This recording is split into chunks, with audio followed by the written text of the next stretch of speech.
These channels right here are our artificial intelligence. We've got Holly Grail, Holly 2.0, and Holly Neo, or Neo AI rather.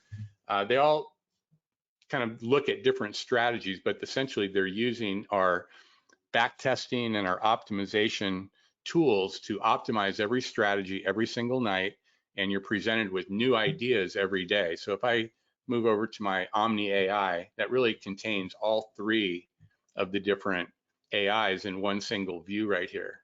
And these are the signals that were called out today. It was kind of a mixed day. And when you look at the the action for the spiders, well, it's up and down, up and down, up and down. So it's really not really picking a firm direction. It was kind of jigging back and forth. And, it made money if you were choosing shares. I think on a percentage basis, you would have lost a little bit. So it wasn't a great day in the AI, but it wasn't a terrible day either. With the AI, you do have the ability, like all of our other windows, to pull in history. If I wanted to see what happened yesterday, or even go back for, let's go back for a few days here.